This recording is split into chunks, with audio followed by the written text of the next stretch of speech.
শ্বশুর শাশুড়ি কি আপনার কথা শুনছেন না?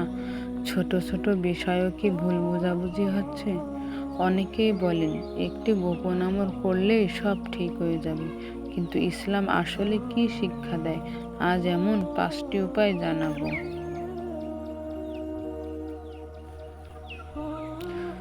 যা কোরআন সুন্নাহর শিক্ষার সঙ্গে সামঞ্জস্যপূর্ণ এবং বাস্তব জীবনেও কাজে লাগে।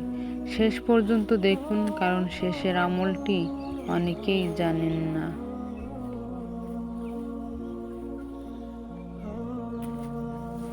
আসসালামু আলাইকুম রাহমাতুল্লাহ। অনেক ভাই বোনের একটি সাধারণ অভিযোগ, বিয়ের পর শ্বশুর শাশুড়ির সঙ্গে সম্পর্ক ভালো হচ্ছে না।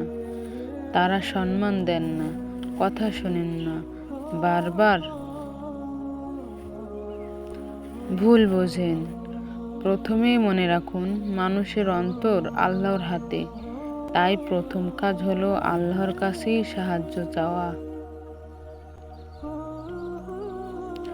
5 ওয়াক্ত নামাজ নিয়মিত পড়ুন এবং প্রতিদিন আন্তরিকভাবে দোয়া করুন। বলুন, হে আল্লাহ, আমাদের অন্তরে ভালোবাসা, দয়া ও বোঝাপড়া সৃষ্টি করে দিন। আল্লাহ চাইলে কঠিন হৃদয়ও নরম হয়ে যায়।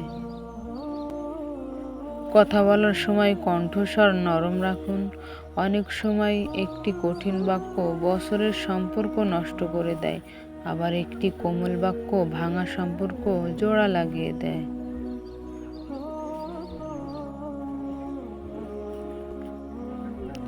তাদের ছোট্ট ছোট্ট প্রয়োজনের খোঁজ নিন, অসুস্থ হলে খবর নিন, প্রয়োজনে সাহায্য করুন।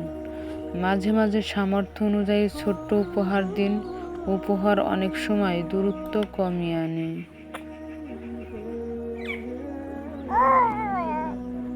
তাদের জন্য গোপনে দোয়া করুন।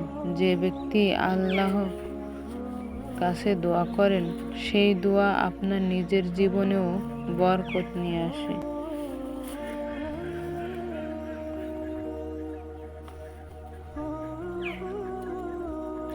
রাগের সময় তর্কে জড়াবেন না। রাগ কমে গেলে শান্তভাবে কথা বলুন। বেশিরভাগ পারিবারিক সমস্যা কথা ভুলের ব্যবহারের কারণেই বড় হয়ে যায়।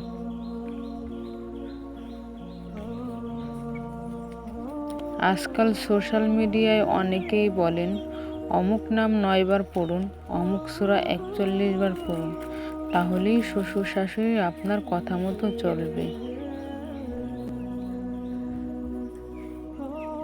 কিন্তু এই ধরনের নির্দিষ্ট দাবির পক্ষে নির্ভরযোগ্য ইসলামী দলিল না থাকলে সেগুলোকে ইসলামের নিশ্চিত আমল হিসেবে প্রচার করা ঠিক নয়।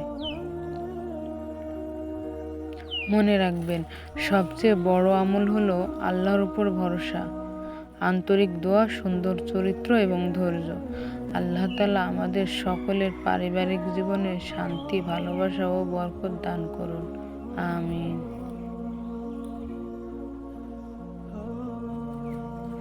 ভিডিওটি উপকারী মনে হলে শেয়ার করুন এবং এমন আরও দলিল ভিত্তিক ইসলামিক ভিডিও পেতে আমাদের সঙ্গে থাকুন।